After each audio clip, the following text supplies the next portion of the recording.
Dylan stopped mid-verse, lowered his guitar, and looked into the depths of the arena. The silence lasted 40 seconds and nobody dared to breathe. Madison Square Garden. November 1997. 15,000 people packed into seats that rose like canyon walls into darkness. The stage lights cut through cigarette smoke and expectation. Bob Dylan stood at the microphone, harmonica rack around his neck, fingers on guitar strings, halfway through. Not dark yet. He was singing about time. About weariness. About the slow weight of living too long in a world that keeps changing while you stay the same. Shadows are falling and I've been here all day.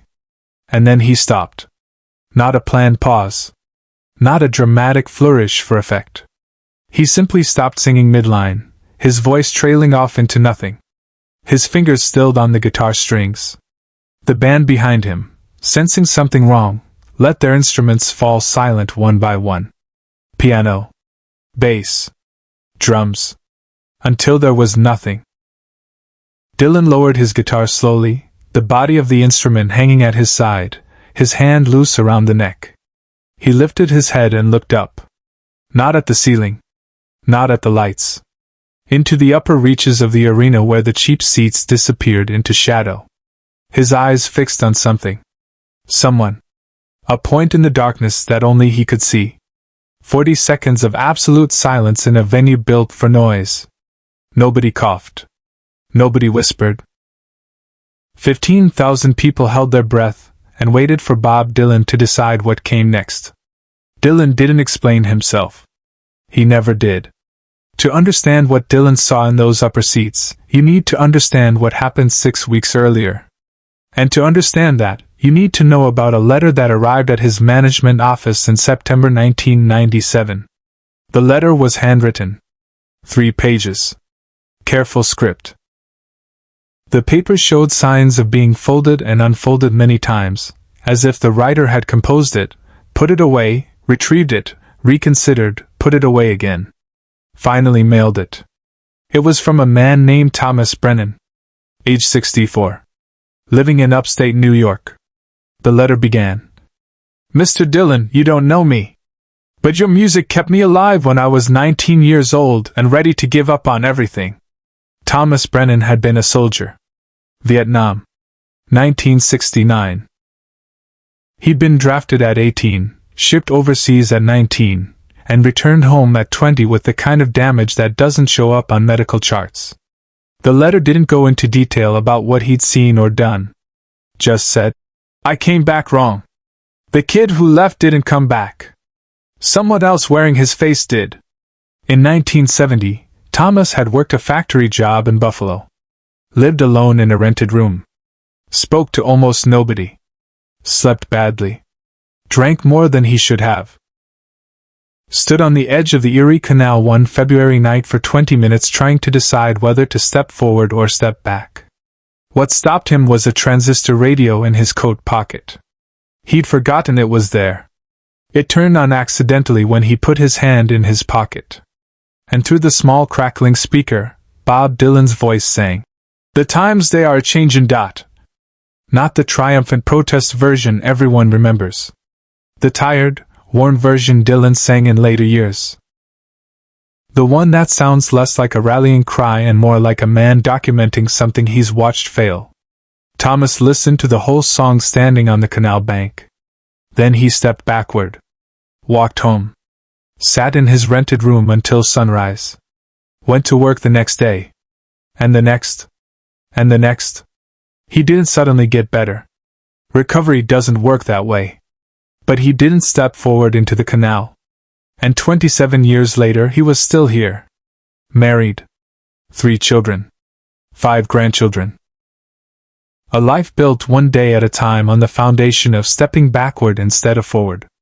His letter to Dylan said, I never wrote to thank you because I didn't think you'd care about one person who didn't die because of a song on the radio. But I'm 64 now. My doctor says I have maybe a year. Cancer. And before I go, I wanted you to know that you saved someone. Just one person.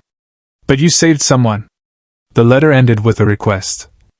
You're playing Madison Square Garden in November. I bought a ticket. Upper deck, section 327. I can't afford better. But I'll be there. You won't know which face is mine. But I'll know. And that's enough. Thank you for my life. Thomas Brennan. Dylan's management received hundreds of letters every week. Most never reached him. But something about this one, maybe the handwriting, maybe the plainness of it, maybe just chance, made it to his dressing room in Detroit 2 weeks later. He read it once. Put it in his jacket pocket. Didn't mention it to anyone. But he kept it. Subscribe and leave a comment, because the most important part of this story is still unfolding. November came. The tour rolled into New York. Madison Square Garden. The venue where Dylan had played dozens of times over 4 decades. Where he'd been booed in 1965 for going electric. Where he'd been crowned and crucified and resurrected in equal measure. He was older now. 66. His face mapped with lines. His voice weathered into something that sounded like gravel and wisdom in equal parts. He didn't do interviews anymore. Didn't explain his songs. Didn't justify his choices. He just showed up and played and left. On the afternoon of the show, Dylan sat alone in his dressing room. The letter from Thomas Brennan was on the small table beside him. He'd read it again that morning. Section 327. Upper deck. A man who'd stepped backward from the edge of a canal in 1970 because of a song playing on a radio. Dylan didn't know which face in section 327 belonged to Thomas Brennan. Didn't know if the man would even be there. Letters are full of intentions that circumstance destroys. Didn't know if Thomas was already gone, the cancer having moved faster than November's arrival. But he knew section 327 existed. Knew it was up there in the darkness above the stage. Knew that somewhere in that geometry of seats and strangers, there might be a man who'd chosen to step backward instead of forward. Dylan picked up his guitar. Ran his fingers over the strings. Made a decision. He would play. Not Dark Yet. The song he'd written about being too old and too tired and too far into life's diminishing returns. The song about shadows falling and not being dark yet but getting there. The song that was, in its way, about standing on an edge and looking into the water. And when he got to that song, he would look up at section 327. Just once. Just to acknowledge that if Thomas Brennan was there, Dylan saw him. Saw the choice he made. Saw the life he built on stepping backward. It wouldn't mean anything to the other 14,999 people in the arena. But it would mean everything to one. If he was there. The show started. Dylan and his band took the stage to roaring applause that he barely acknowledged. He never did anymore. Just settled behind the microphone, adjusted his harmonica rack, and began. He played the hits people came for. Tangled Up in Blue. Highway 61 Revisited. The crowd sang along to words they knew better than Dylan seemed to remember them himself. He rearranged songs into new shapes, leaving audiences confused and delighted in equal measure. And then, 40 minutes into the set, the opening chords of Not Dark Yet. The arena settled. This was the Dylan people came for, the vulnerable one, the honest one, the one who admitted mortality instead of pretending invincibility. Shadows are falling and I've been here all day. Dylan's voice carried the weight of 66 years. Of every stage he'd stood on. Every word he'd written. Every person who'd ever told him his music meant something and every person who'd told him he'd betrayed everything he once stood for. It's not dark yet, but it's getting there.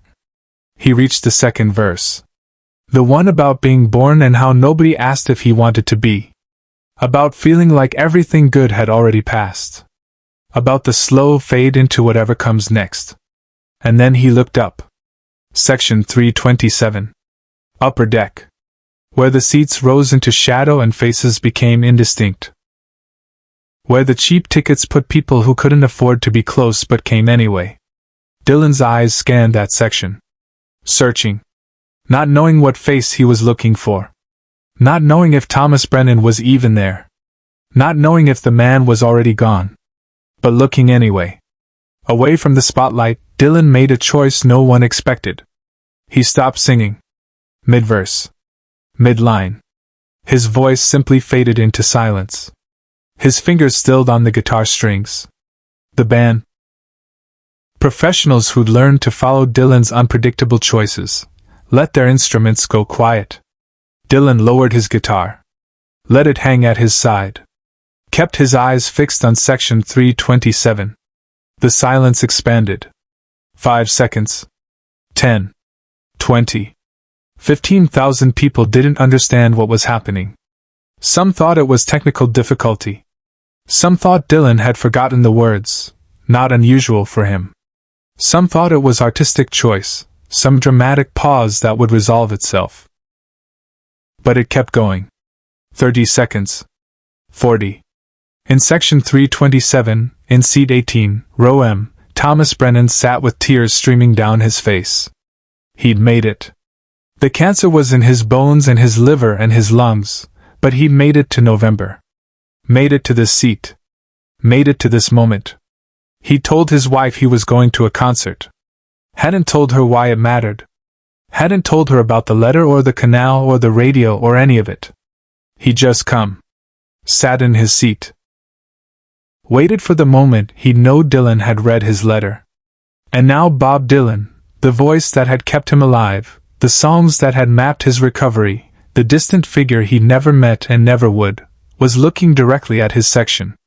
Had stopped singing. Was standing in silence on the Madison Square Garden stage as if the only person in the arena was Thomas Brennan in seat 18, row M, section 327. Dylan couldn't see his face clearly from the stage. Couldn't know which seat held the man who'd stepped backward from the canal. Couldn't know if Thomas Brennan was even there. But he was looking.